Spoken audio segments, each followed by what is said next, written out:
बंदी छोड़ सतगुरु रामपाल जी परमेश्वर जी की जय हो। भाई और बहनों, पुस्तक भोगेगा अपना किया रे, इसके ऊपर वीडियो बनाने की श्रृंखला जारी है। प्रत्येक वीडियो में भाई और बहनों हमें बहुत ही अच्छी जानकारी प्राप्त हो रही है कि संत और भक्तों के साथ में बदतमीजी करना, बदसलूकी करना, दुर्व्यवहार करना, फिर आगे चलकर उसकी सज़ा प्राप्त करना।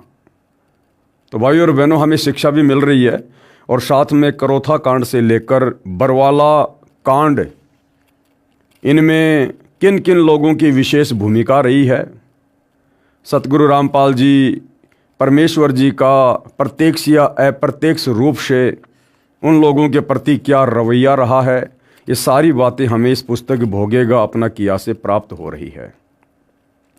साथ ही सतगुरु रामपाल जी के विषय में वर्तमान समय को लेकर बहुत सारे भविष्य वक्ताओं ने सैकड़ों वर्ष पहले भविष्यवाणियाँ की हुई हैं। उन भविष्यवाणियों से हमें पता चल रहा है कि वर्तमान में सतगुरु रामपाल जी परमेश्वर जी ही वह युग परिवर्तन का कारण बनने वाले महापुरुष हैं, जिनकी अध्यक्षता में पूरा विश्व एक होगा। जय गुरुदेव की भविष्यवाणी हमने पढ़ी, फ्लोरेंस की भविष्यवाणी हमने पढ़ी। आज हम नास्त्रदमस की भविष्यवाणी को देखेंगे कि उन्होंने सैकड़ों वर्ष पहले सतगुरु रामपाल जी के विषय में क्या कुछ अपनी दिव्य दृष्टि से देखकर कहा है। उसी दिव्य महापुरुष, कौन से दिव्य महापुरुष? सतगुरु रामपाल जी के विषय में नास्त्रदमस की भविष्यवाणी। संत रामपाल जी महाराज की अध्यक्षता में हिंदुस्तान विश्व धर्म गुरु के रूप में प्रतिष्ठित होगा। इसमें कोई संशय नहीं है भाई और बहनों, कोई मीन मेख नहीं है किसी भी प्रकार की। ये वर्तमान में आप लोगों को चाहे विश्वास हो या ना हो, क्योंकि अभी आप जी अध्यात्म से दूर हैं, सतगुरु रामपाल जी के प्रवचनों से दूर हैं। लेकिन जब आप सतगुरु रामपाल जी के सत्संग सुनना शुरू करेंगे, आपको पता चलेगा कि सतगुरु रामपाल जी के अलावा धर्म ग्रंथों का सार, निष्कर्ष, उनके अंदर छुपा हुआ वो तत्व भेद आज तक किसी भी व्यक्ति ने, चाहे वो आचार्य हो, शंकराचार्य हो, मंडलेश्वर हो, किसी भी धर्म का धर्म गुरु हो, उसने अपने समाज को निकाल कर नहीं दिया।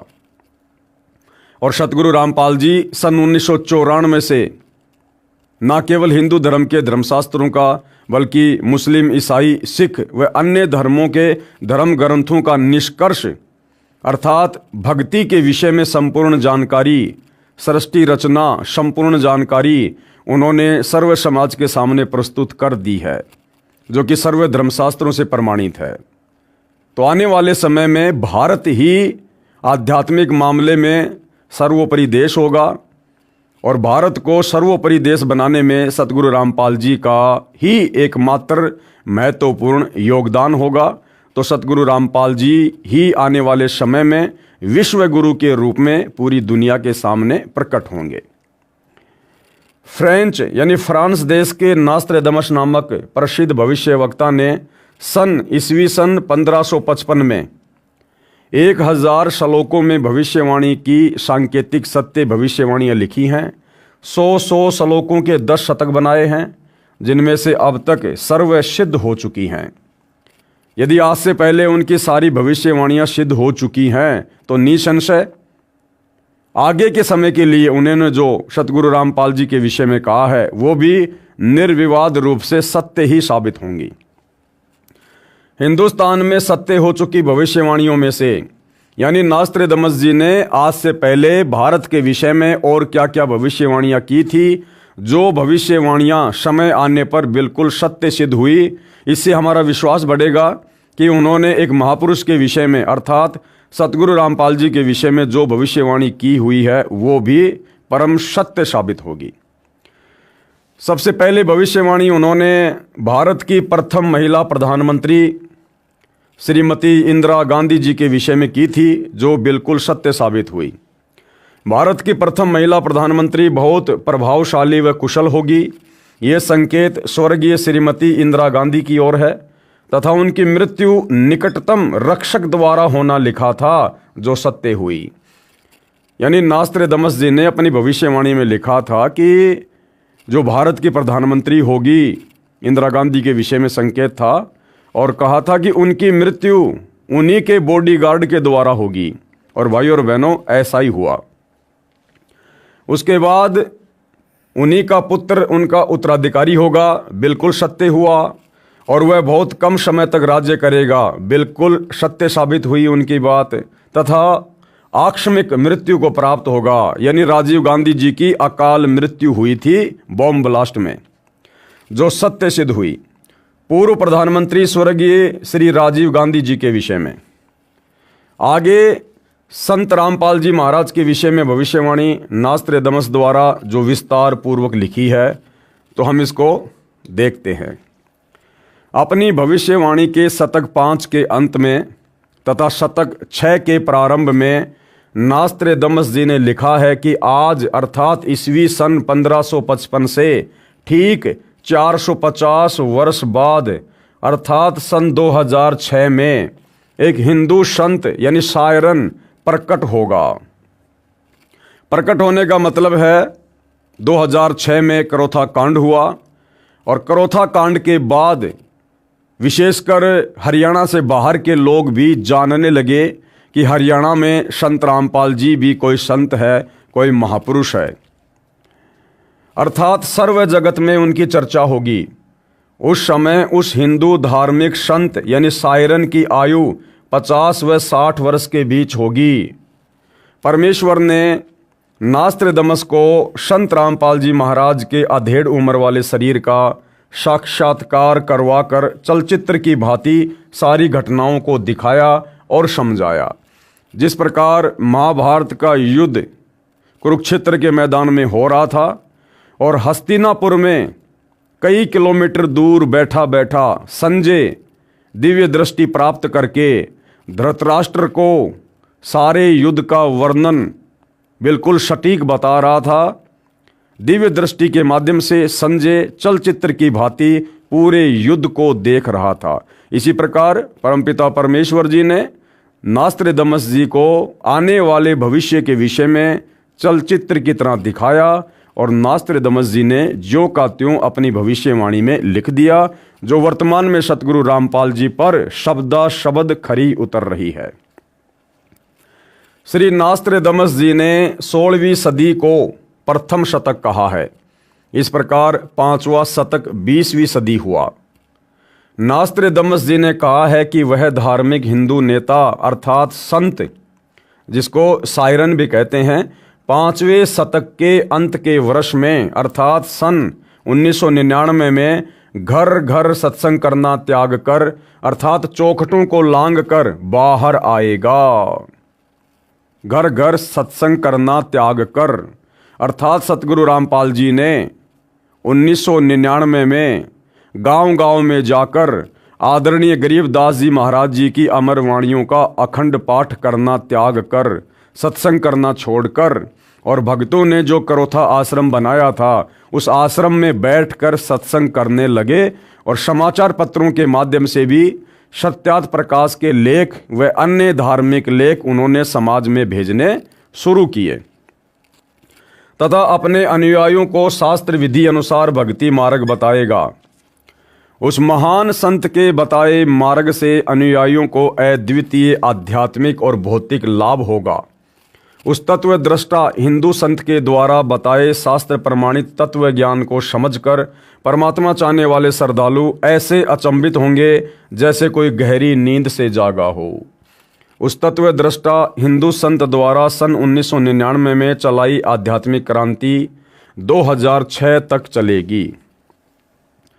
तब तक बहुसंख्या में परमात्मा चाहने वाले भगत तत्व ज्ञान समझकर अनुयायी बनकर सुखी हो चुके होंगे।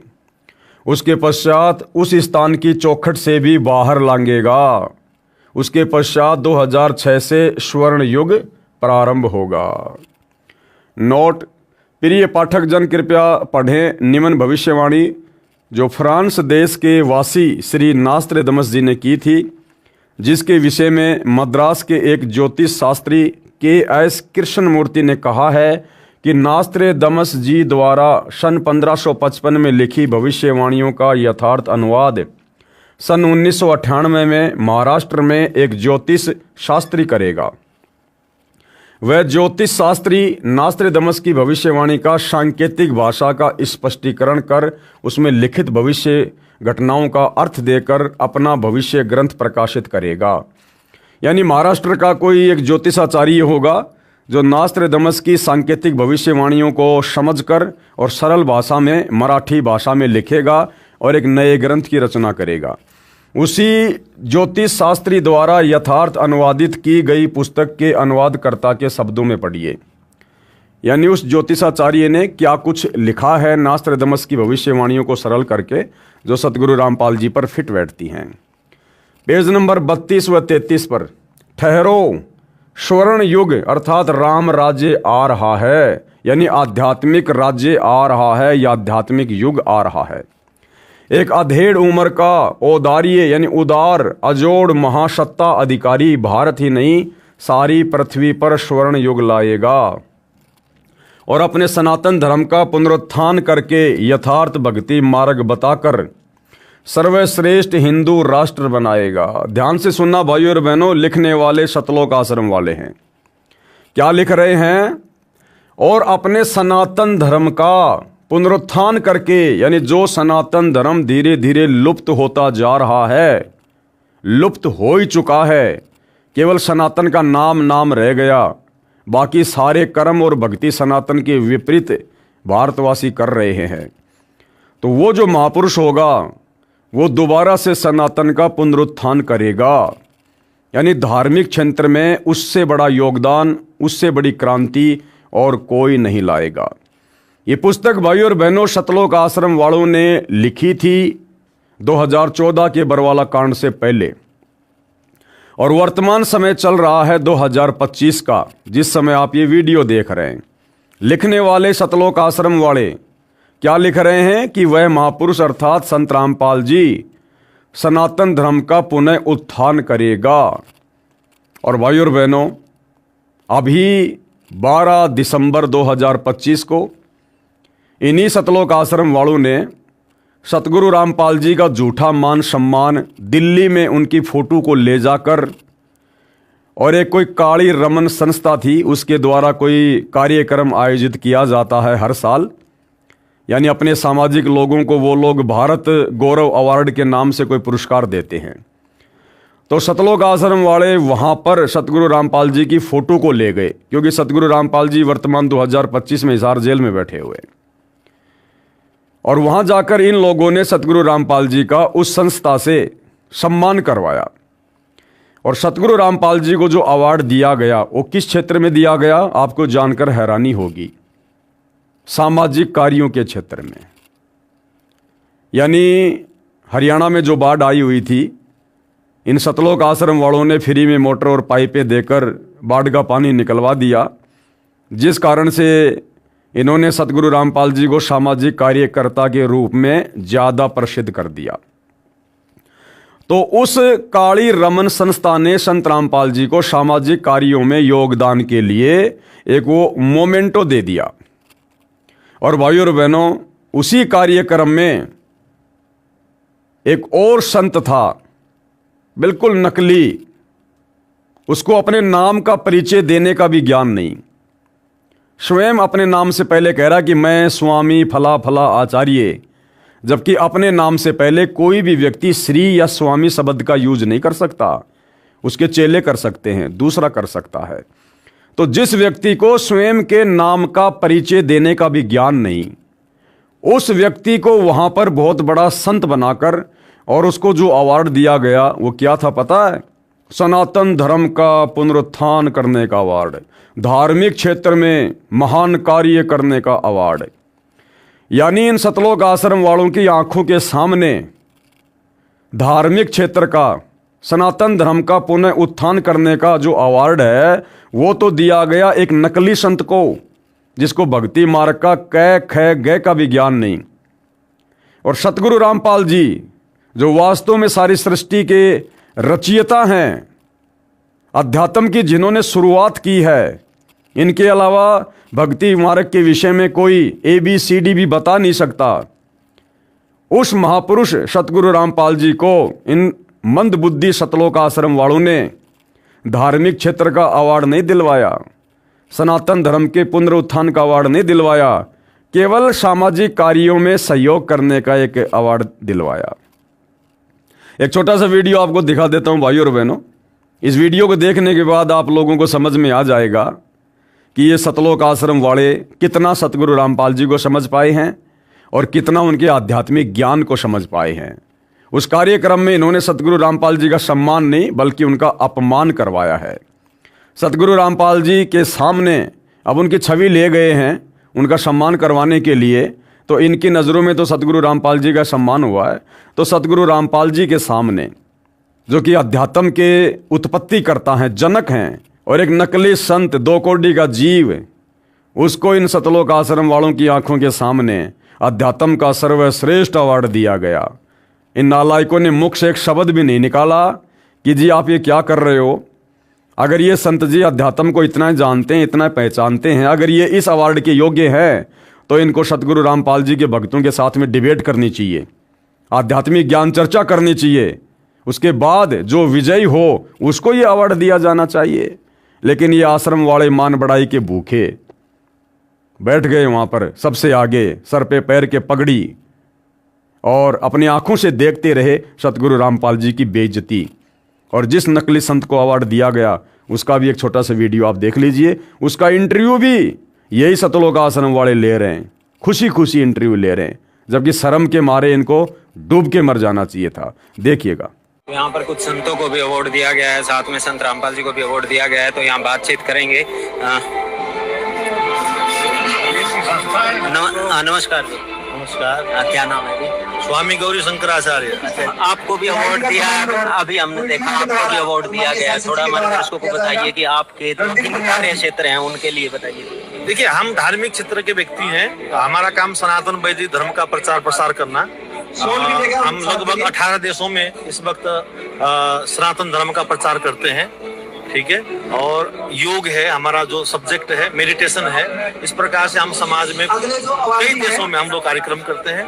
और विशेष हम ये कह सकते हैं कि हम एक सच्चे सिपाही है सनातन वैदिक धर्म के, और उसके लिए जो हो सकता है क्षेत्र में हम आगे बढ़ते हैं। तो भाइयों और बहनों, ये छोटा सा वीडियो दिखाने का मेरा मकसद ये था कि जो सतलोक आश्रम वाले इस पुस्तक में खुद लिख रहे हैं सतगुरु रामपाल जी के विषय में कि सनातन धर्म का पुनरुत्थान करके यथार्थ भक्ति मार्ग बताकर सर्वश्रेष्ठ हिंदू राष्ट्र बनाएगा, तो सतगुरु रामपाल जी के बारे में ये खुद क्या लिख रहे हैं।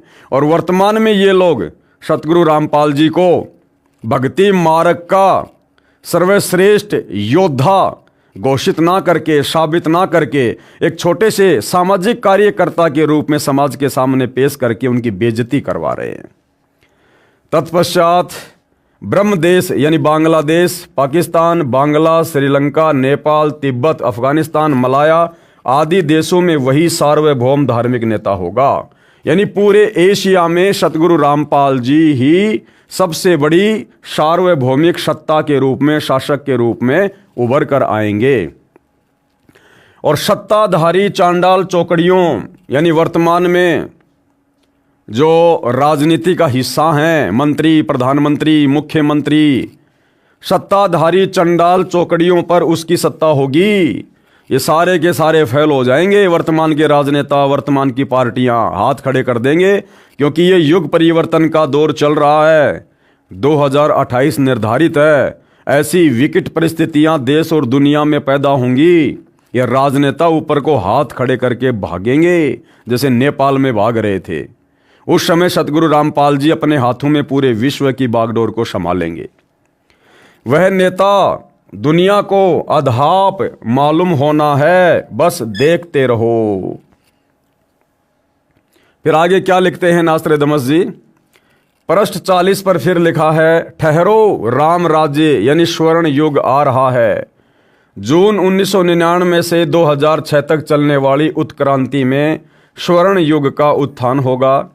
हिंदुस्तान में उदय होने वाला तारणहार सायरन दुनिया में सुख, समृद्धि व शांति प्रदान करेगा।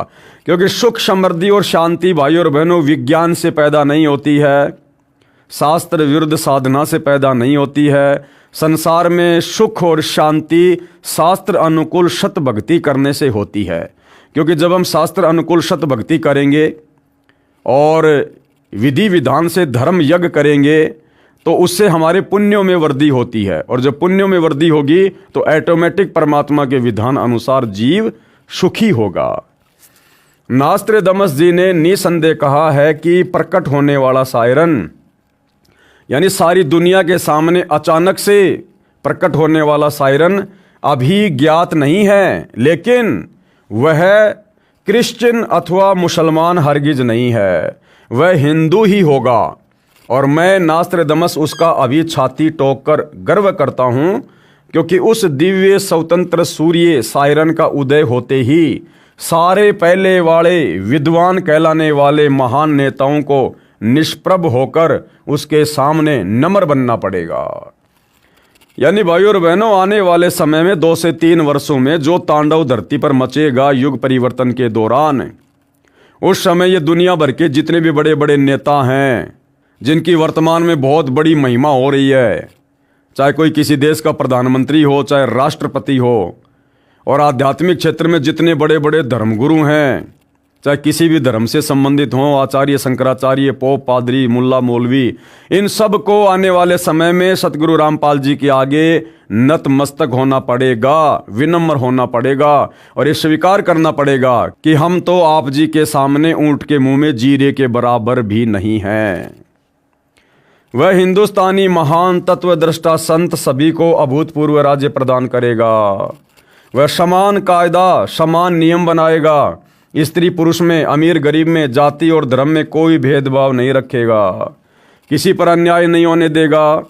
उस तत्वदर्शी संत का सर्व जनता विशेष सम्मान करेगी। माता पिता तो आदरणीय होते ही हैं, परंतु आध्यात्मिकता व पवित्रता के आधार पर उस सायरन यानी तत्वदर्शी संत का माता पिता से भी अलग श्रद्धा स्थान होगा। यानी भाइयों और बहनों, आज हमें पता चल गया कि माता पिता ने तो केवल हमारे को जन्म दिया, और जन्म देने के लिए भी केवल माता पिता निमित्त बने हैं। एक माता पिता की औकात नहीं है कि 2 पानी की बूंद से शारीरिक मिलन करके और एक इस प्रकार से जीवित इंसान को जन्म दे देंगे। ये सारा का सारा विधान परमात्मा का बनाया हुआ है, माता पिता केवल निमित्त बनते हैं।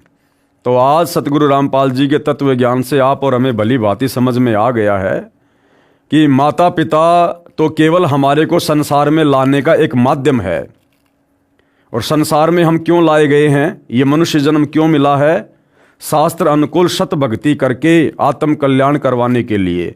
और ये मौका किसने दिया? परमपिता परमेश्वर कबीर जी ने। और वही परमपिता परमेश्वर कबीर जी वर्तमान में उसी महापुरुष सतगुरु रामपाल जी के नाम से प्रकट हैं। तो सारा का सारा खेल ये किसका? सतगुरु रामपाल जी का। इसलिए माता पिता का तो हम सम्मान करते करते हैं, सब ने करना चाहिए, लेकिन माता पिता से लाखों गुना ज़्यादा सम्मान और श्रद्धा हमारे दिलो दिमाग में सतगुरु रामपाल जी परमेश्वर जी के प्रति है। हमारे माता पिता की श्रद्धा भी सतगुरु रामपाल जी के चरणों में है, और हमारी भी विशेष श्रद्धा सतगुरु रामपाल जी के ही चरणों में है, क्योंकि उनकी शरण के बिना जीव का कल्याण नहीं हो सकता। वो जीव चाहे माता पिता हो, चाहे उनके बेटा बेटी हों, और यदि आत्म कल्याण नहीं हुआ तो अगले जन्म में माता पिता भी लक 84 में गधे कुत्ते बनेंगे, और वो बेटा बेटी भी गधे कुत्ते के शरीर प्राप्त करेंगे। इसलिए यहाँ पर लिखा जा रहा है कि माता पिता का भी एक अलग ही जो है स्थान होता है, एक श्रद्धा होती है, लेकिन माता पिता से भी बढ़कर श्रद्धा शिष्यों की अपने गुरु के प्रति होगी। नास्त्रेदमस स्वयं ज्यू वंश का था तथा फ्रांस देश का नागरिक था। उसने क्रिश्चियन धर्म स्वीकार कर रखा था। उसके बावजूद भी नास्त्रेदमस ने यही कहा है कि वह सायरन, वह महापुरुष, वो निश्चित तौर पर हिंदू होगा।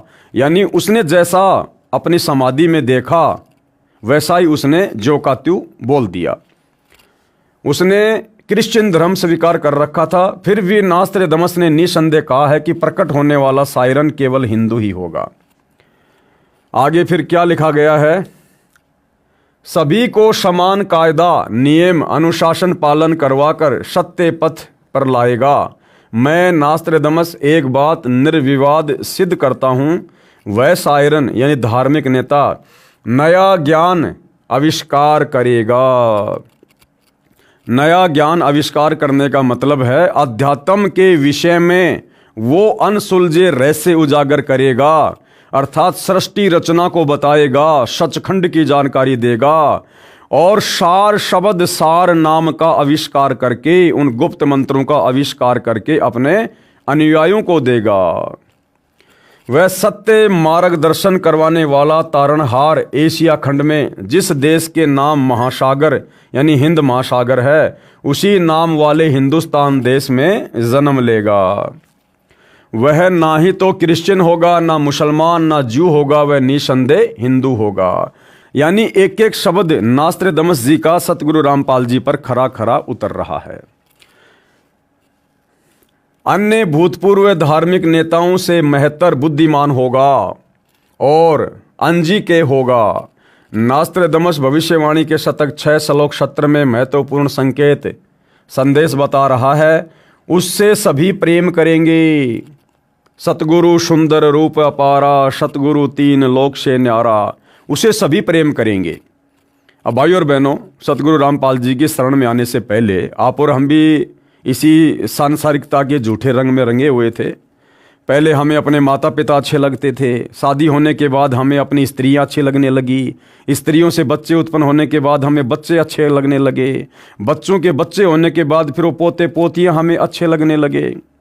लेकिन अब सतगुरु रामपाल जी के ज्ञान से परिचित होने के बाद हम परिवार में रहते हैं, सभी का आदर सम्मान करते हैं, अपनी जिम्मेदारियां निभाते हैं, सबसे प्यार प्रेम से रहते हैं। लेकिन हम भक्तों का जो विशेष प्यार है, प्रेम है, लगाव है, वो केवल हमें अपने गुरुदेव भगवान से है। क्यों? क्योंकि उन्होंने हमारी आत्मा को जगा दिया, जो आत्मा अज्ञान में सोई हुई थी। उन्होंने हमें मोक्ष मुक्ति का मार्ग दिखा दिया, अन्यथा हम लक 84 योनियों में गधे कुत्ते सूअर बनकर यहीं भटकते रहते, भरमते रहते। ये परिवार आज है, यदि भक्ति ना मिलती तो कल ये परिवार भी हमसे बिछुड़ता और हम भी लक 84 योनियों में और फिर नरक में कष्ट भोगते। इसलिए इन तमाम बातों पर विचार करके हमारी जो श्रद्धा है वो सतगुरु रामपाल जी के प्रति विशेष है, अटूट है। उसका बोलबाला रहेगा, उसका भय भी रहेगा। भाई भगत को तत्व ज्ञान हो जाएगा कि यदि मर्यादा तोड़ दी, भक्ति को हल्के में ले लिया, गुरु के प्रति मन में कोई दोष आ गया तो भैया मर्यादा टूटेगी, फिर लक 84 में जाएगा, मोक्ष नहीं हो पाएगा। और मोक्ष नहीं हुआ तो फिर क्या होगा? नरक में जाएगा, जीवन बर्बाद हो जाएगा, युगों युग बीत जाएंगे, ना जाने परमात्मा फिर कब संभालेगा। तो फिर भगत को भय भी होगा। और भाइयों और बहनों, भय बिना भक्ति नहीं होती, भक्ति में भय भी जरूरी है। कोई भी अपकृत्य करना नहीं सोचेगा, यानी कोई भी दुष्कर्म नहीं करेगा, फिर भगत उसका नाम व कीर्ति त्रिखंड में गूंजेगी, तीनों लोकों में गूंजेगी, अर्थात आसमानों के पार उसकी महिमा का बोलबाला होगा। अब तक अज्ञान निंद्रा में गाड़े सोए हुए समाज को तत्व ज्ञान की रोशनी से जगाएगा।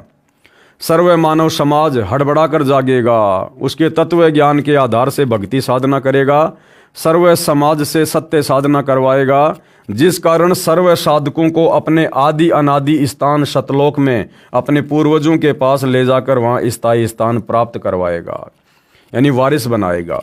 इस क्रूर भूमि काल लोक से मुक्त करवाएगा, ये शब्द बोल उठेगा। आगे क्या कुछ सतगुरु रामपाल जी के विषय में लिखा है? यह हिंसक महाकाल कौन है, कहाँ है, ये बात सायरन यानी तत्वदर्शी संत ही बताएगा। उस क्रूर चंद्र से वह सायरन ही मुक्त करवाएगा।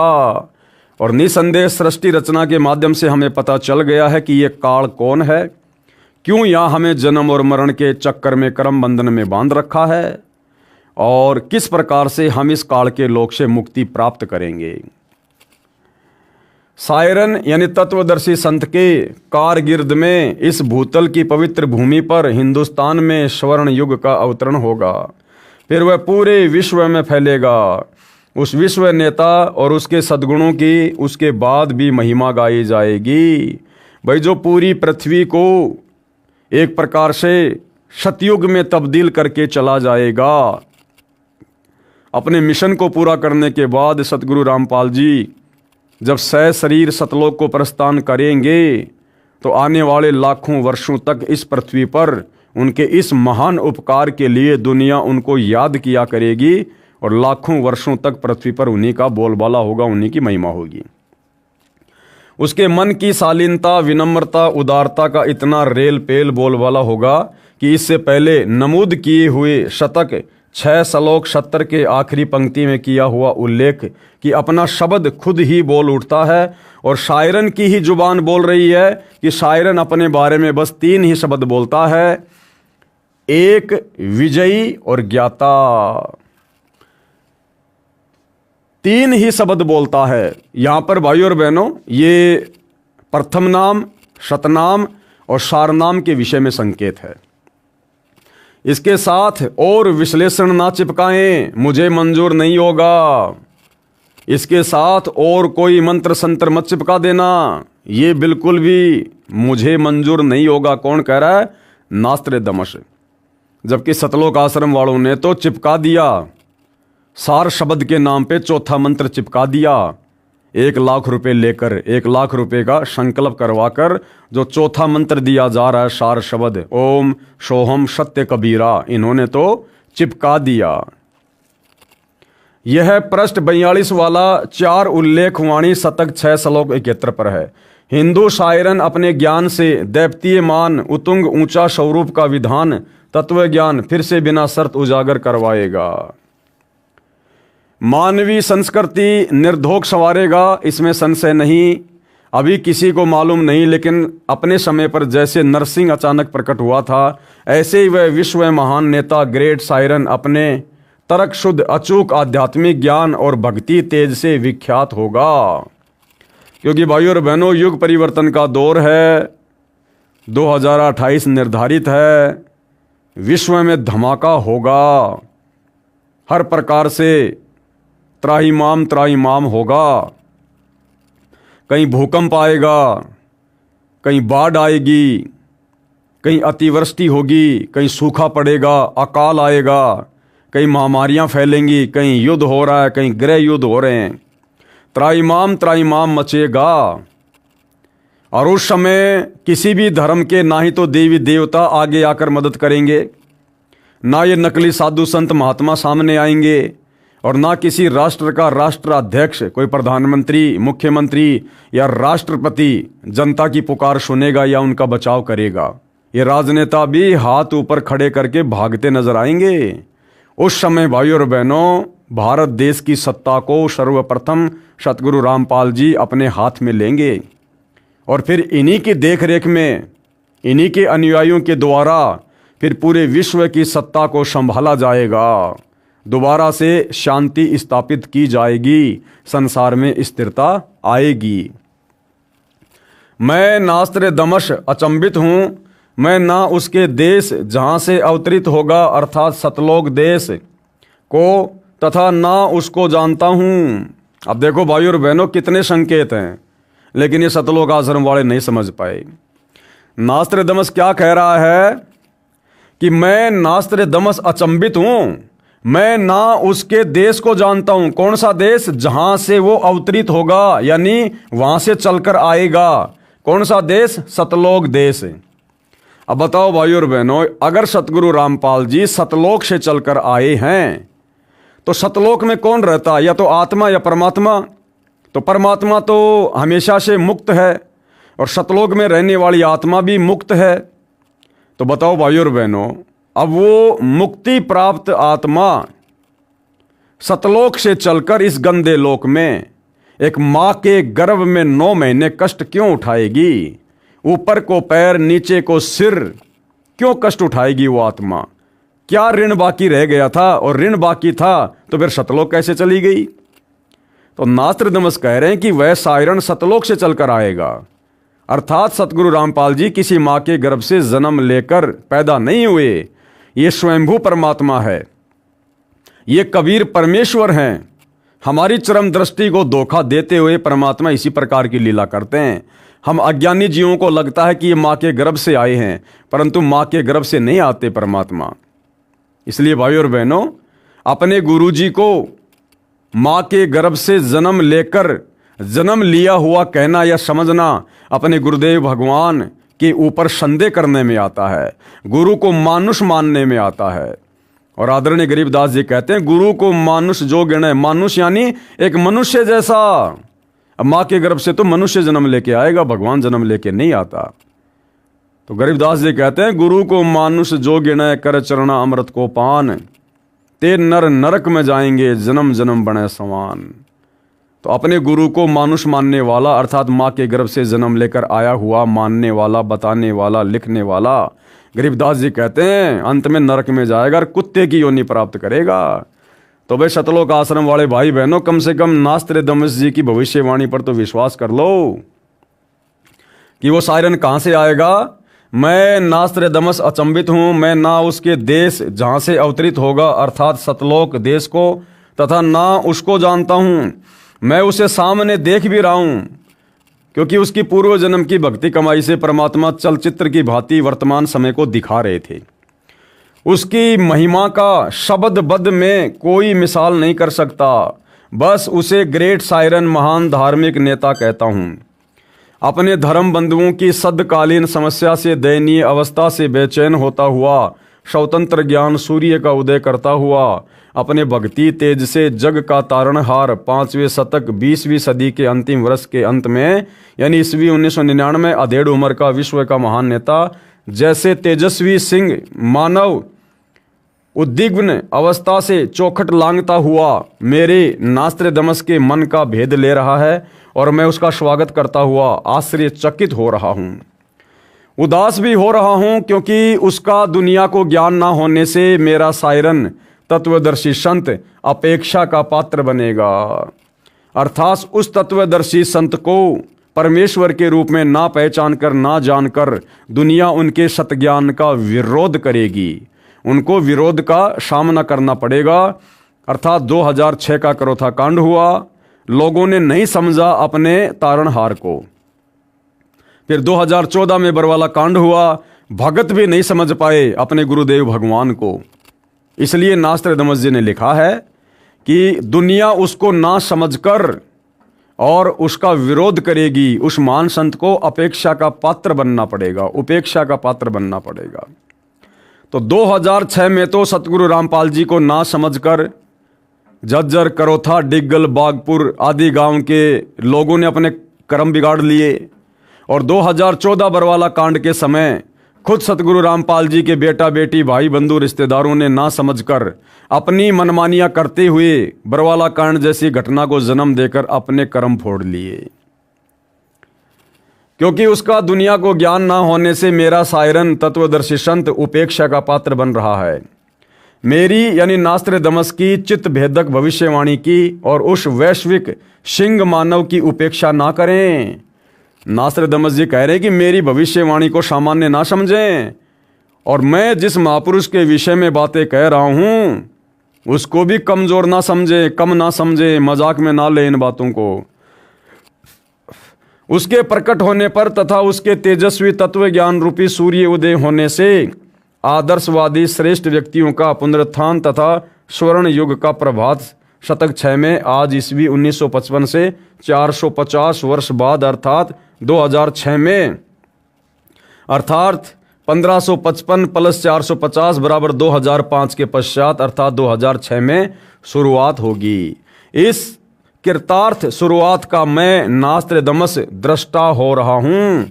यानी 15वीं सदी में नास्त्रदामस जी अपनी ध्यान समाधि में पूर्व जन्म की भक्ति के फलस्वरूप सतगुरु रामपाल जी के इस वर्तमान समय को, उनकी उम्र को, उनके कार्यों को, उनके ओजस्वी और तेजस्वी व्यक्तित्व को बिल्कुल देख रहे थे।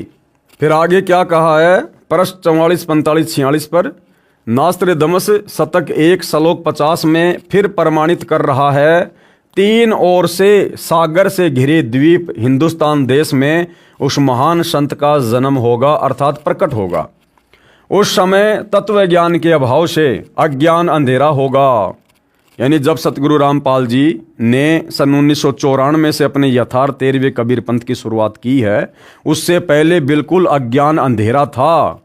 अध्यात्म की कोई ज्योति कहीं नहीं जली हुई थी। चारों तरफ काल के द्वारा भेजे गए संतों का बोलबाला था। शास्त्र विरुद्ध साधना ही पृथ्वी पर हो रही थी। नैतिकता का पतन होकर हाहाकार मचा होगा।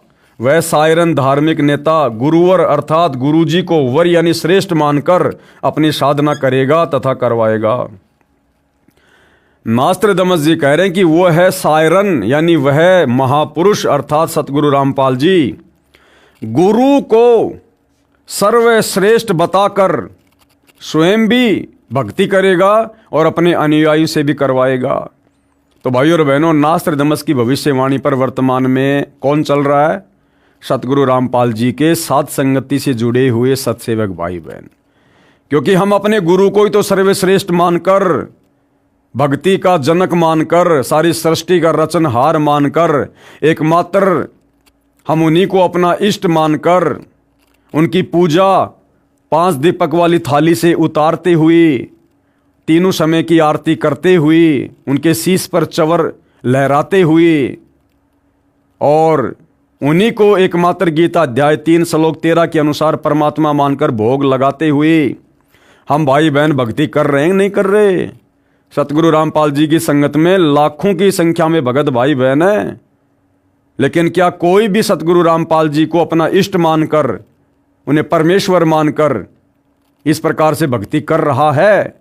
केवल साथ संगति से जुड़े भाई बहन, बाकी सतलोक आश्रमों से जुड़े भाई बहन वर्तमान समय 2025 तक केवल उनको मानुष मानते हैं और परमात्मा मान रहे हैं, इष्ट मान रहे हैं दाढ़ी मूंछ वाली उस कबीर जी की नकली फोटो को। तो क्या कह रहे हैं नास्त्रदमस जी? वह सायरन अर्थात धार्मिक नेता गुरुवर अर्थात गुरु जी को वर यानी श्रेष्ठ मानकर अपनी साधना करेगा तथा करवाएगा। यानी सतगुरु रामपाल जी ने भी अपने मुंह बोले गुरु जी को ही महत्वता दी, आप और हमें गुरु का महत्व समझाने के लिए। अन्यथा ये तो स्वयं जगत गुरु हैं और जगत गुरु को गुरु धारण करने की आवश्यकता नहीं पड़ती है। वह धार्मिक नेता अर्थात तत्वदर्शी संत अपने धर्म बल अर्थात भक्ति की शक्ति से तथा तत्व ज्ञान द्वारा सर्व राष्ट्रों को नतमस्तक करेगा। एशिया में उसे रोकना अर्थात उसके प्रचार में बाधा करना पागलपन होगा। शतक 1 श्लोक 50। नोट: नास्त्रदमस की भविष्यवाणी फ्रांस देश की भाषा में लिखी गई थी। बाद में एक पॉल ब्रंटन नामक अंग्रेज ने इस नास्त्रदमस की भविष्यवाणी सेंचुरी ग्रंथ को फ्रांस में कुछ वर्ष रहकर समझा, फिर इंग्लिश भाषा में लिखा। उसने गुरुवार शब्द को बृहस्पति यानी गुरुवार अर्थात थर्सडे जानकर लिख दिया कि वह अपनी पूजा का आधार बृहस्पतिवार को बनाएगा। वास्तव में गुरुवार शब्द है जिसका अर्थ है सर्व गुरुओं में जो एक तत्वज्ञाता श्रेष्ठ है तथा गुरु को मुख्य मानकर साधना करना होता है। क्या लिख रहे हैं सतलोक आश्रम वाले? देखो, नास्त्रदमस की भविष्यवाणी को भी ये लोग शुद्ध करके लिख रहे हैं कि बृहस्पतिवार का क्या मतलब होता है। क्या कह रहे हैं? गुरु को मुख्य मानकर साधना करना होता है। तो बताओ भाई, फिर हम साथ संगति से जुड़े भाई बहन गुरु द्रोही कहाँ हुए? अरे इस लाखों की संगत में, लाखों की भीड़ में हम साथ संगति वाले भाई बहन ही तो हैं जो गुरु को सर्वश्रेष्ठ मानकर, गुरु को भक्ति का आधार मानकर और भक्ति कर रहे हैं।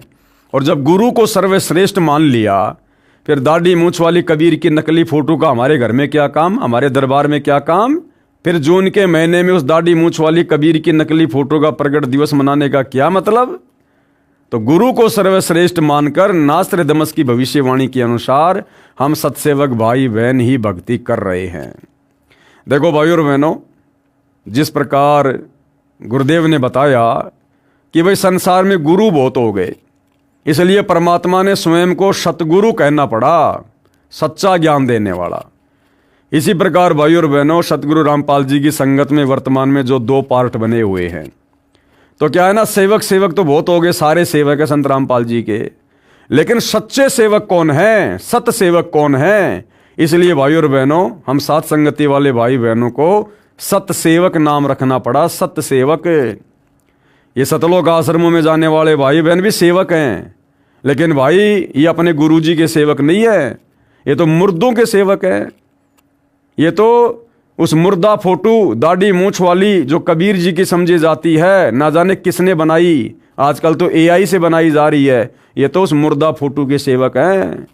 इसलिए हम लोगों ने अपने नाम के आगे सत सेवक नाम लगाना पड़ा। गुरु को मुख्य मानकर साधना करना होता है। वेद भाषा में बृहस्पति का भावार्थ सर्वोच्च स्वामी अर्थात परमेश्वर, दूसरा अर्थ बृहस्पति का जगत गुरु भी होता है। जगत गुरु तथा परमेश्वर भी बृहस्पति का बोध है। वह अधेड़ उम्र में तत्व ज्ञान का ज्ञाता तथा श्रेय होकर त्रिखंड में कीर्तिमान होगा। मुझ नास्त्र दमस को उसका नया उपाय साधना मंत्र ऐसा जालिम मालूम होता है जैसे सर्प को वश करने वाला गारुड़ मंत्र से महाविशैले सर्प को वश कर लेता है। यानी नास्त्र दमस जी कह रहे हैं कि उस शायरन के पास, तत्वदर्शी संत के पास भक्ति मार्ग का वह जबरदस्त मंत्र होगा सतनाम।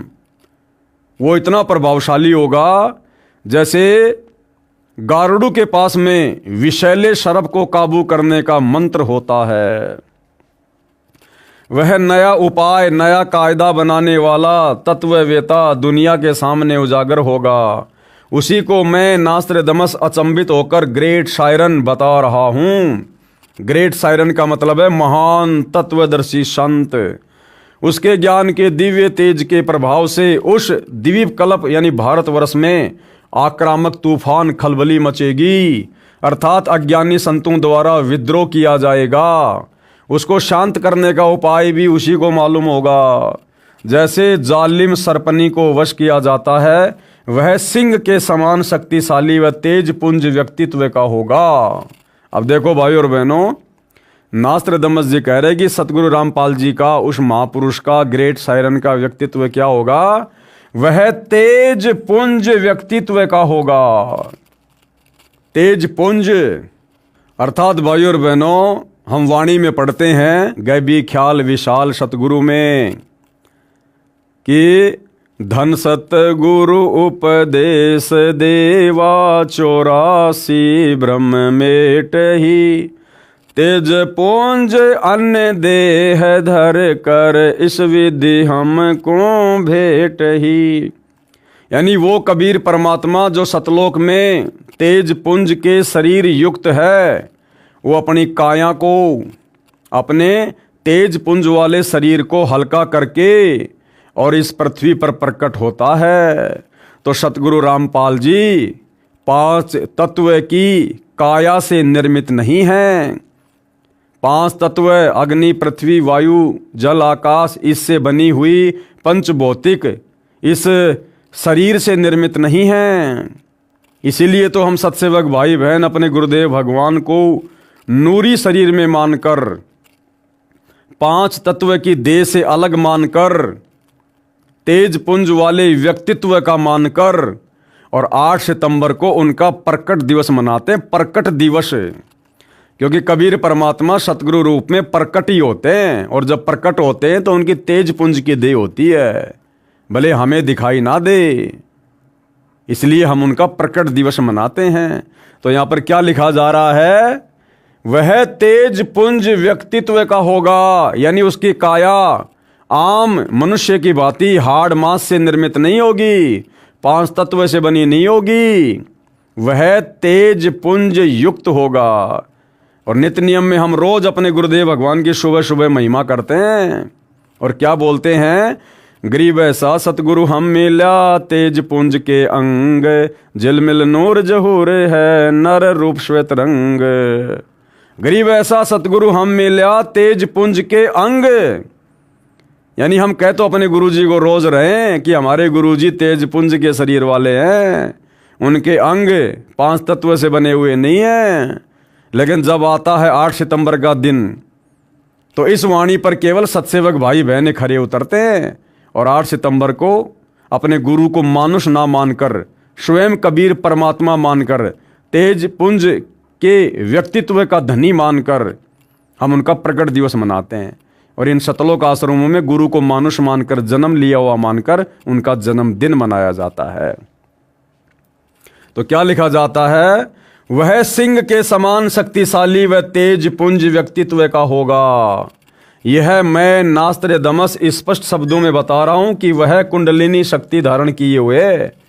आगे स्पष्ट शब्द यह है कि जिस समय वह सायरन जिस महासागर में द्वीपकल्प है, उसी देश के नाम पर महासागर का भी नाम है हिंद महासागर। विशेषता ये होगी कि उस देश की भुजंग सर्पनी शक्ति कुंडलिनी शक्ति का पूर्ण परिचित ट्रू मास्टर होगा। वह सायरन महान धार्मिक नेता, उदार मस्त वाला, कृपालु, दयालु, दैप्तीयमान, सनातन साम्राज्य अधिकारी, आदि पुरुष, सत्य पुरुष का अनुयायी होगा। अब नास्त्रेदमस को ये नहीं पता बेचारे को कि वो स्वयं सत्य पुरुष होगा या उसका अनुयायी होगा। और हो सकता है ये अनुवाद करते समय अनुयायी शब्द इन आश्रम वालों ने लिख दिया हो। उसकी सत्ता सार्वभौम होगी, उसकी महिमा उपाय गुरु श्रद्धा, गुरु भक्ति अर्थात गुरु बिना कोई साधना सफल नहीं होती, इस सिद्धांत को दृढ़ करेगा। तत्व ज्ञान का सत्संग करके प्रथम अज्ञान निंद्रा में सोए अपने धर्म बंधुओं हिंदुओं को जागृत करके अंधविश्वास के आधार पर साधना कर रहे श्रद्धालुओं को शास्त्र विधि रहित साधना का बुर्का फाड़कर गूढ़ गहरे ज्ञान तत्व ज्ञान का प्रकाश करेगा। अपने सनातन धर्म का पालन करवाकर समृद्ध शांति का अधिकारी बनाएगा। तत्पश्चात उसका तत्व ज्ञान संपूर्ण विश्व में फैलेगा। उस महान तत्वदर्शी संत के ज्ञान की कोई भी बराबरी नहीं कर सकेगा, अर्थात उसका कोई भी सानी नहीं होगा। उसके गूढ़ ज्ञान तत्व ज्ञान के सामने सूर्य का तेज भी कम पड़ेगा। इसलिए मैं नास्त्रेदमस वैश्विक सिंह महामानव इतना महान होगा कि मैं उसकी महिमा को शब्दों में नहीं बांध पाऊंगा। अर्थात 7 समुद्र की मशी करूं, लेखनी करूं बन राय, सब धरती का कागज करूं, पर सतगुरु के गुण लिखे ना जाए।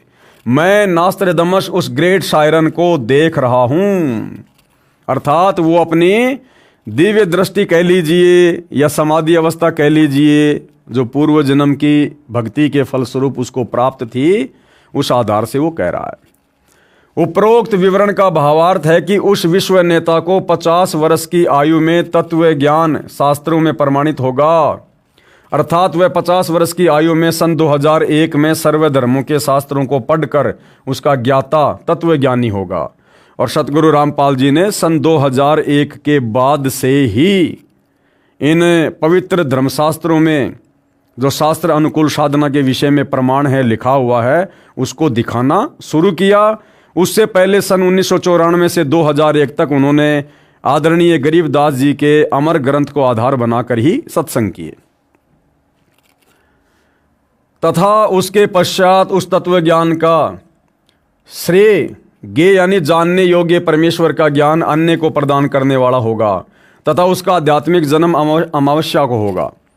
उस समय वह प्रौढ़ होगा, तथा जब वह प्रसिद्ध होगा तब उसकी आयु 50 से 60 साल के मध्य होगी। यानी 2006 के करोथा कांड के समय परमेश्वर की जो लीला में शारीरिक आयु थी वो 50 वर्ष के आसपास थी। नास्त्रेदमस कहता है कि निसंदेह विश्व में श्रेष्ठ तत्वज्ञाता ग्रेट सायरन के विषय में मेरी भविष्यवाणी के शब्दा शब्द को किसी नेताओं पर जोड़कर तर्क वितर्क करके देखेंगे तो कोई भी खरा नहीं उतरेगा।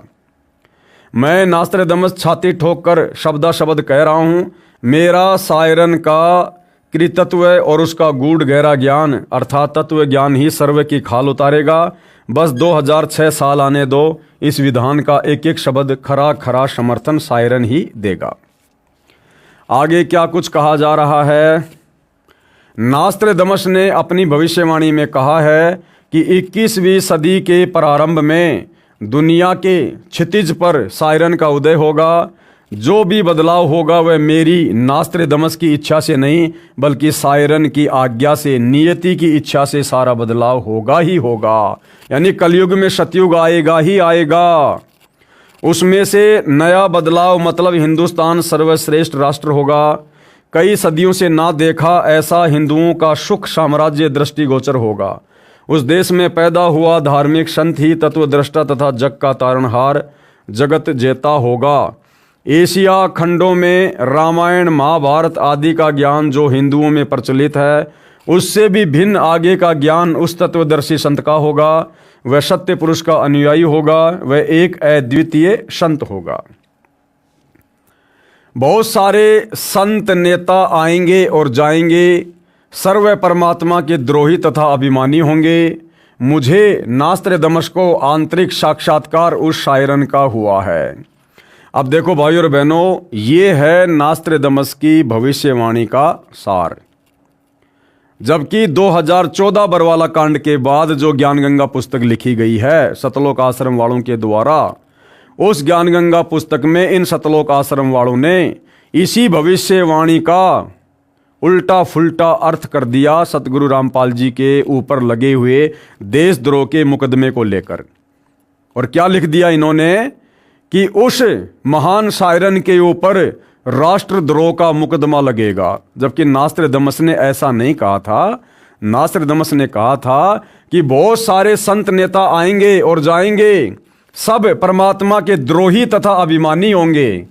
इन आश्रम वालों ने यहां पर कह दिया कि उस महापुरुष पर राष्ट्रद्रोह का मुकदमा लगेगा। ये पुस्तक इन सतलोक आश्रम वालों ने, राष्ट्रीय समाज सेवा समिति वालों ने 2014 बरवाला कांड से पहले लिखी है। उस समय तक सतगुरु रामपाल जी पर कोई राष्ट्रद्रोह का मुकदमा नहीं लगा था। अगर उन पर ऐसा होना था, यदि पहले से यदि ऐसा ही भविष्यवाणी में लिखा हुआ था, तो इन आश्रम वालों ने इस पुस्तक में साफ साफ यहां पर राष्ट्रद्रोह का अर्थात देशद्रोह का नाम लिखना चाहिए था।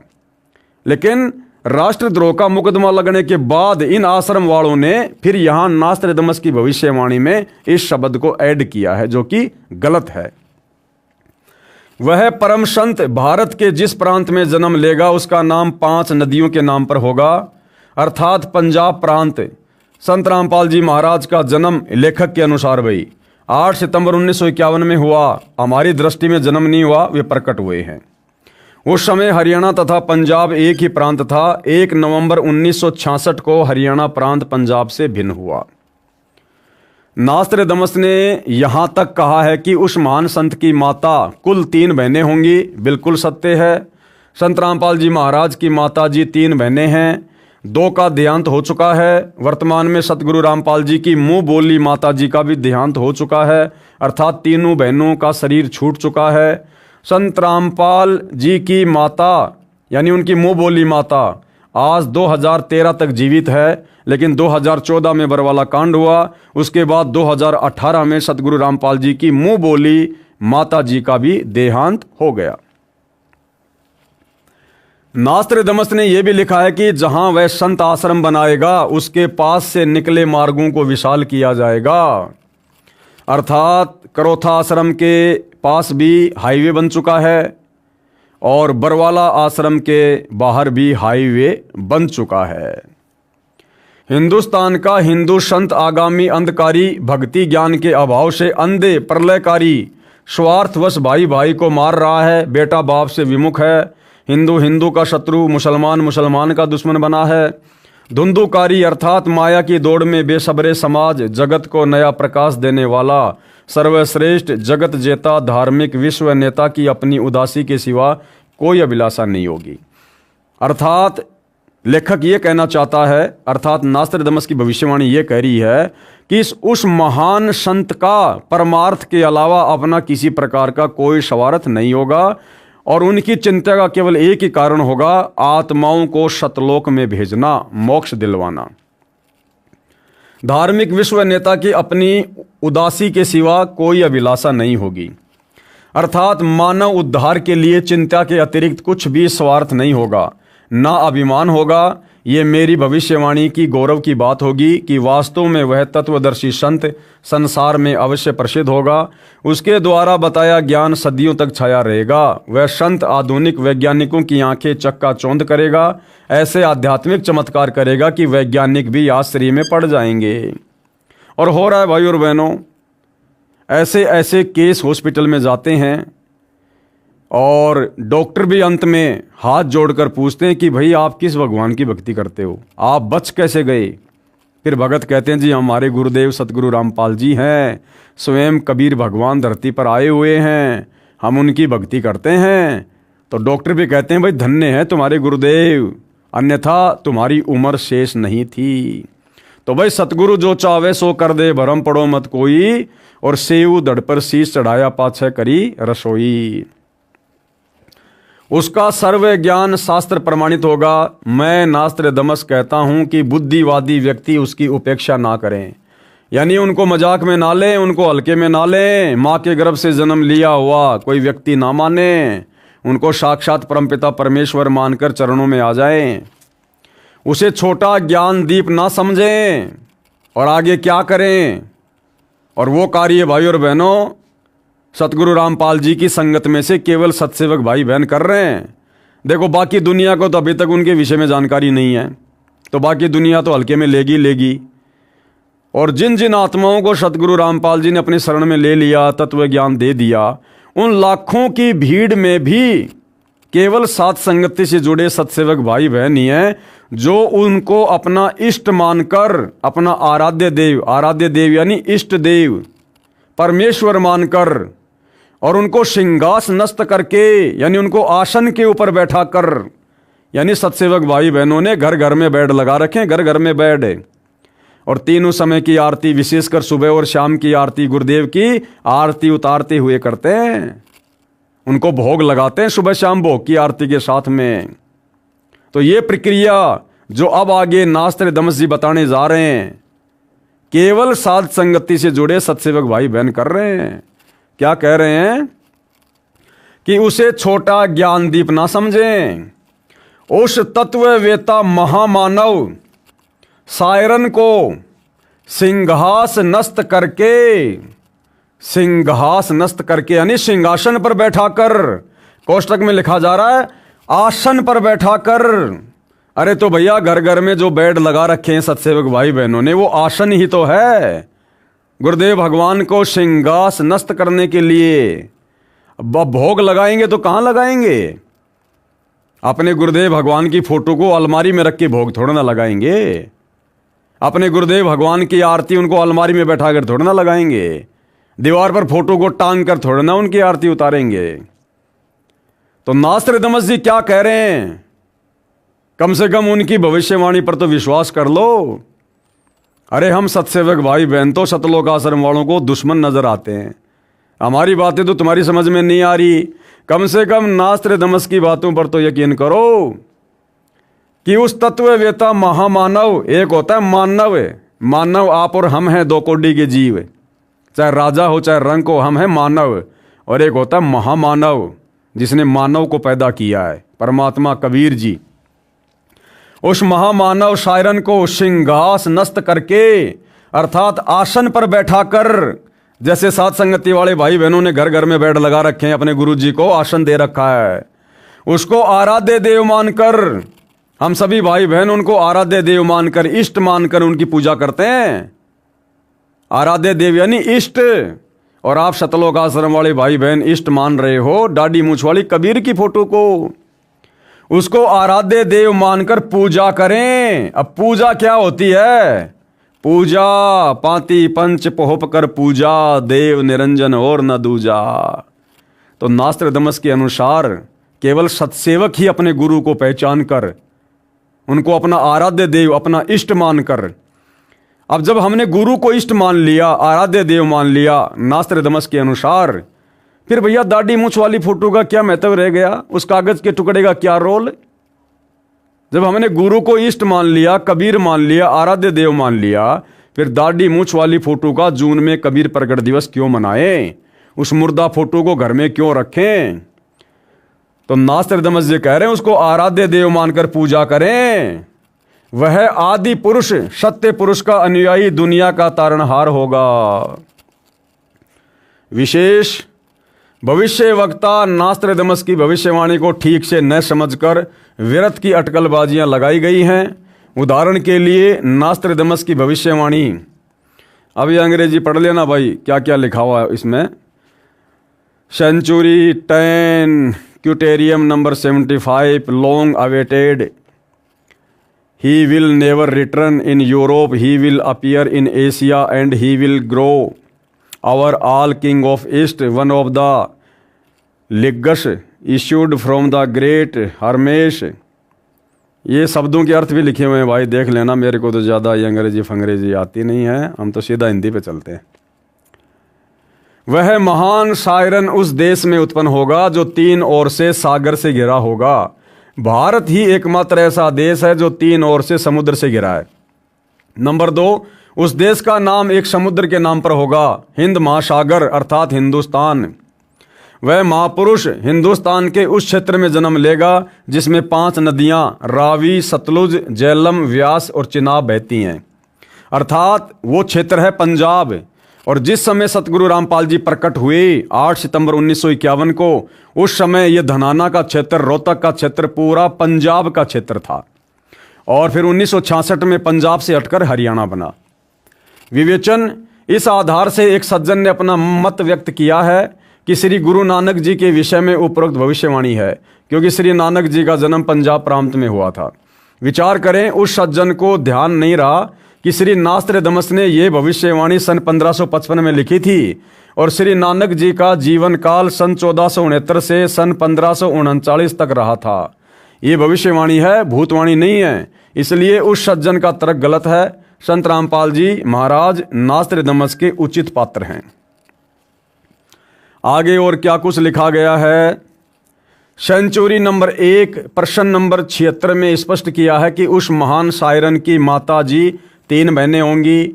संत रामपाल जी महाराज की माता जी नहीं, मुंह बोली माता जी 3 बहनें थी। उस महान संत के 2 पुत्र तथा 2 पुत्री होंगी और वर्तमान में दोनों बेटे भी नालायक हैं और दोनों बेटियां भी नालायक हैं। संगत की मर्यादा तोड़वाने में विशेष भूमिका निभा रहे हैं।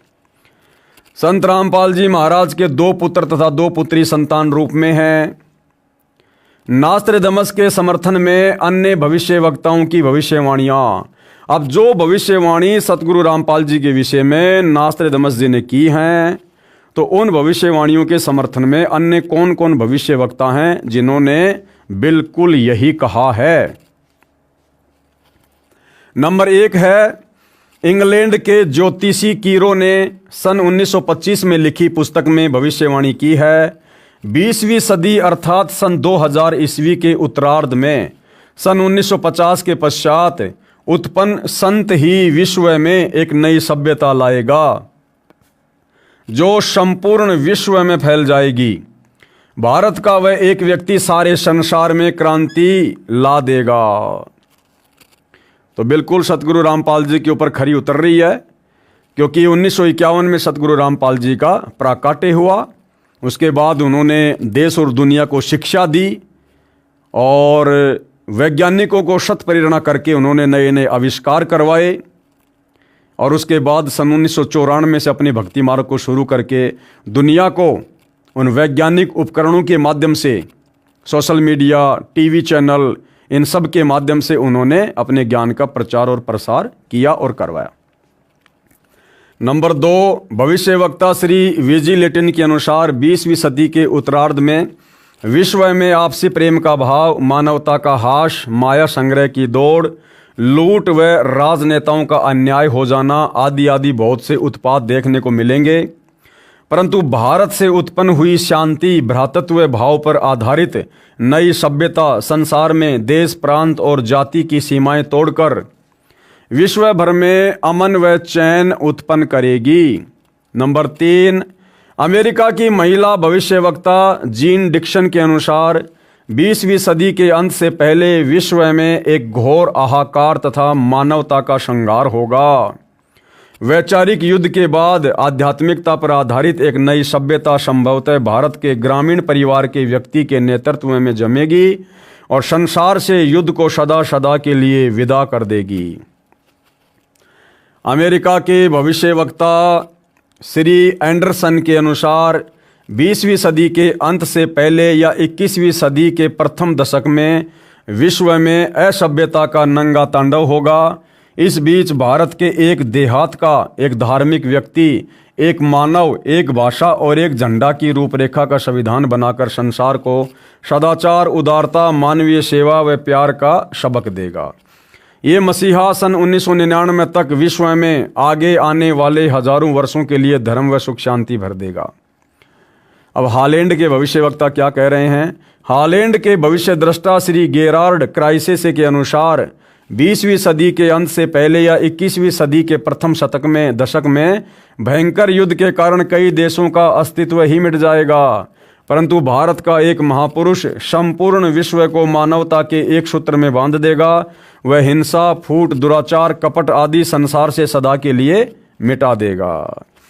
अब अमेरिका के एक दूसरे भविष्यवक्ता श्री चार्ल्स क्लार्क के अनुसार 20वीं सदी के अंत से पहले एक देश विज्ञान की उन्नति में सब देशों को पछाड़ देगा। कौन? अमेरिका। परंतु भारत की प्रतिष्ठा विशेषकर इसके धर्म और दर्शन से होगी, जिसे पूरा विश्व अपना लेगा। यह धार्मिक क्रांति 21वीं सदी के प्रथम दशक में संपूर्ण विश्व को प्रभावित करेगी और मानव को आध्यात्मिकता पर विवश कर देगी। अब ये हंगरी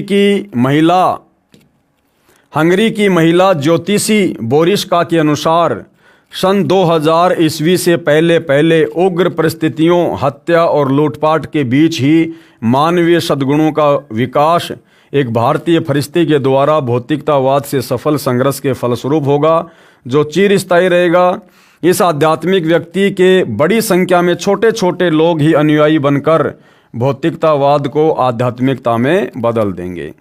अब एक चीज देखना भाइयों और बहनों, ये जितने भी भविष्य वक्ता हैं, ये जो युद्ध की बातें कर रहे हैं, विश्व में फैलने वाली अराजकता की बातें कर रहे हैं, इन सब का जो समय है सन 2000 के आसपास का है।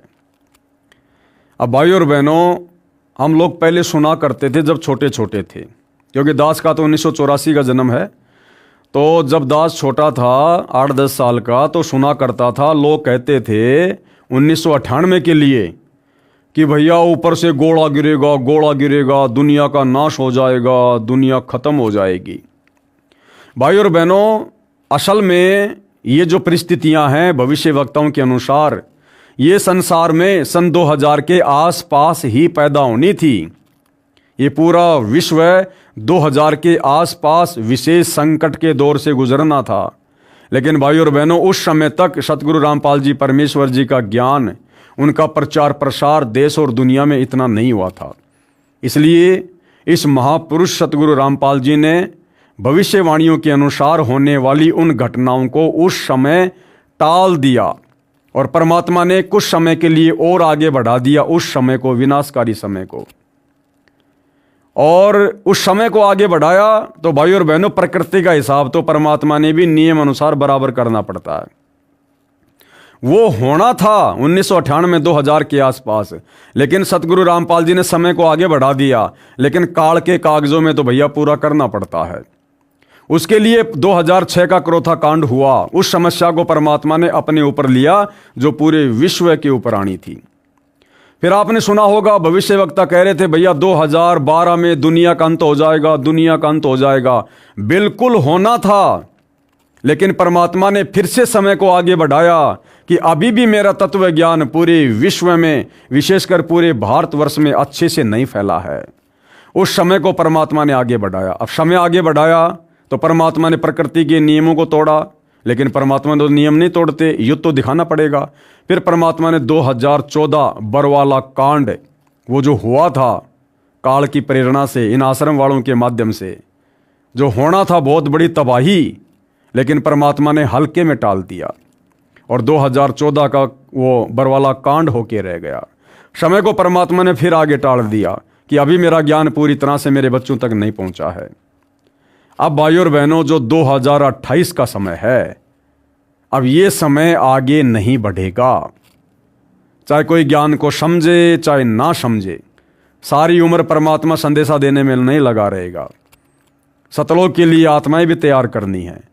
तो 2028 युग परिवर्तन का समय खुद सतगुरु रामपाल जी ने अपनी ज्ञान गंगा पुस्तक में नास्त्रदमस की भविष्यवाणी में लिखा हुआ है।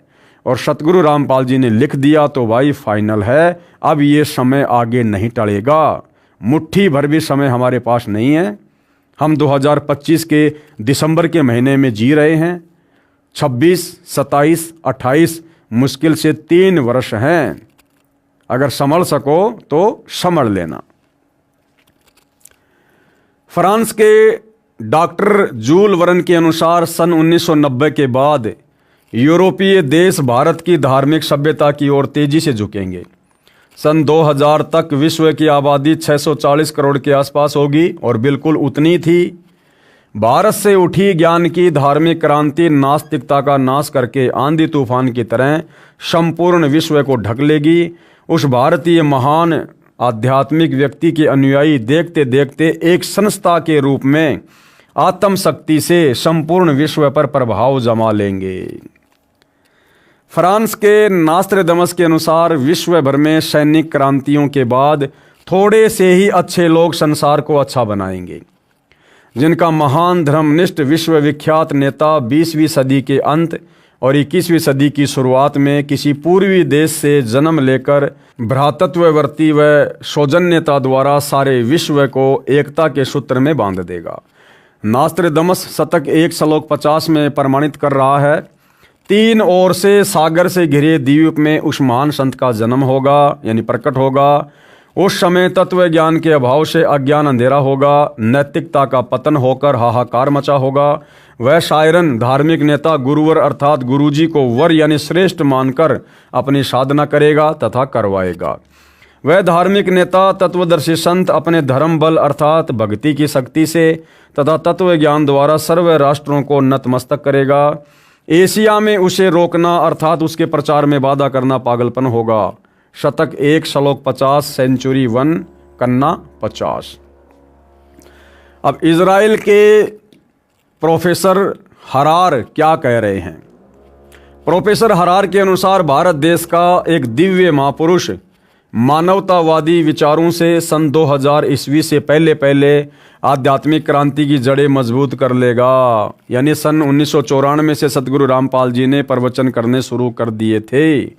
वह सारे विश्व को उनके विचार सुनने को बाध्य होना पड़ेगा, क्योंकि परिस्थितियां ऐसी पैदा हो जाएंगी।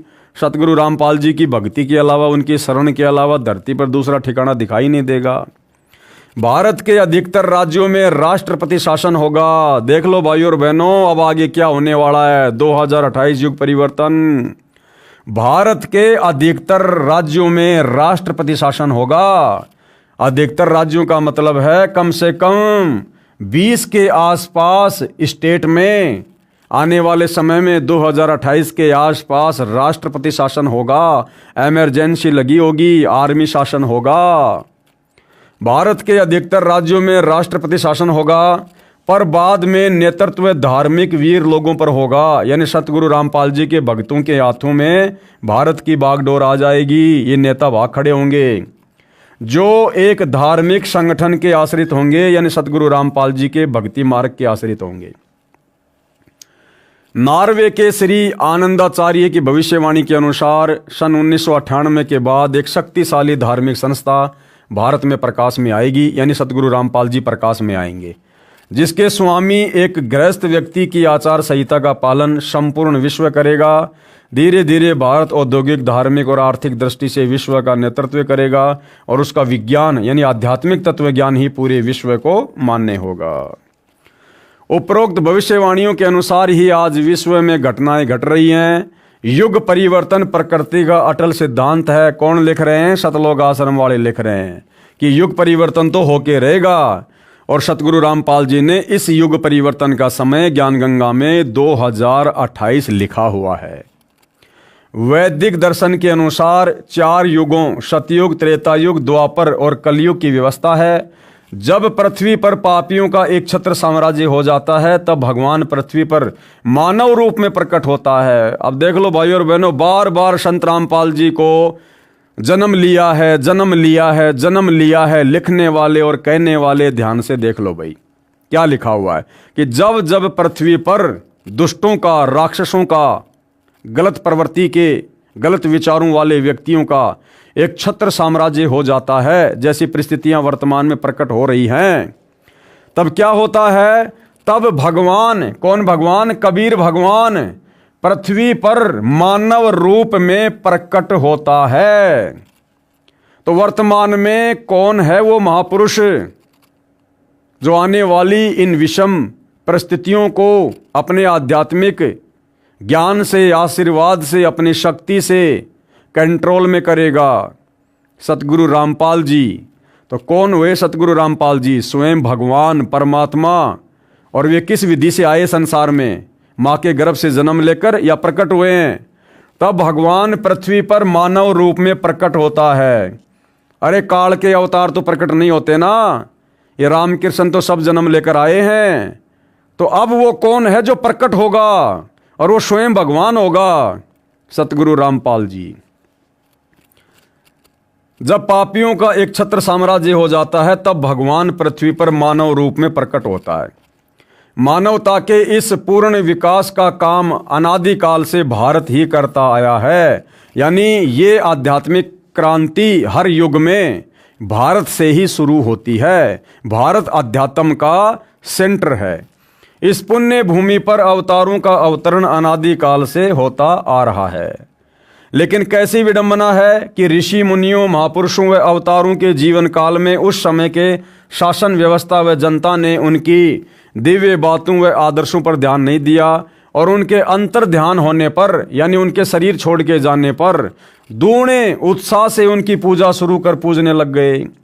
जैसे रामचंद्र जी त्रेता युग में आए, किसी ने उनको विष्णु का अवतार नहीं माना, उनके साथ में लड़ाई झगड़ा राग द्वेष करने में लगे रहे और उनके जाने के बाद में आज उनके मंदिर बना के पूज रहे हैं।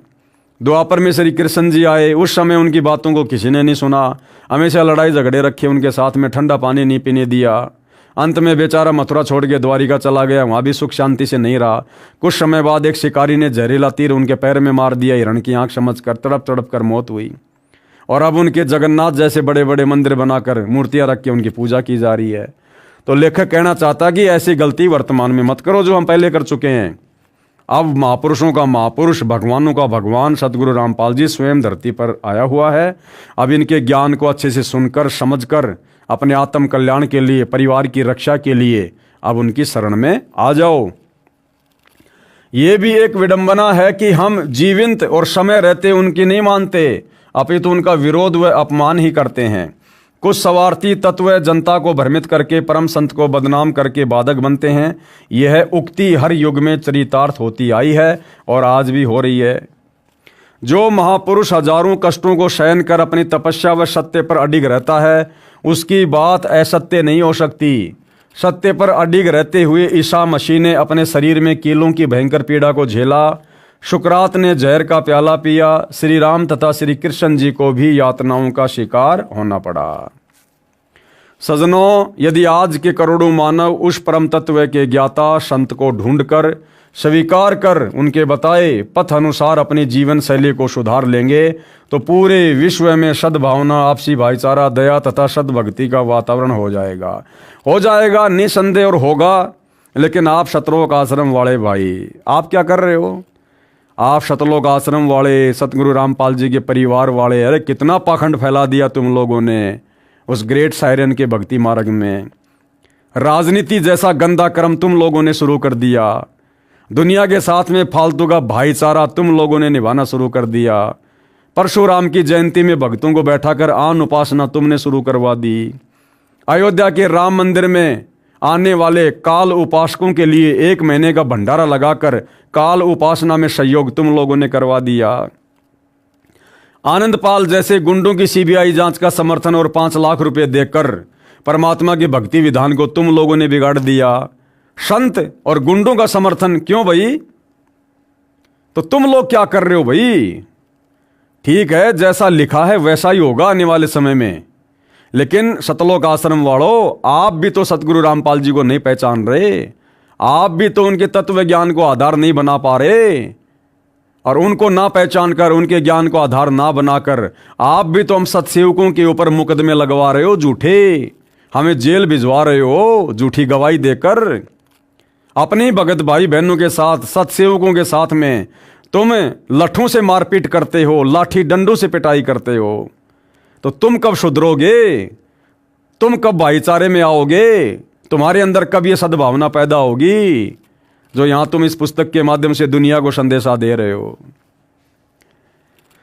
वर्तमान का मानव बुद्धिजीवी है, इसलिए उस संत के विचारों को अवश्य स्वीकार करेगा तथा धन्य होगा। वह संत है जगत गुरु तत्वदर्शी संत रामपाल जी महाराज।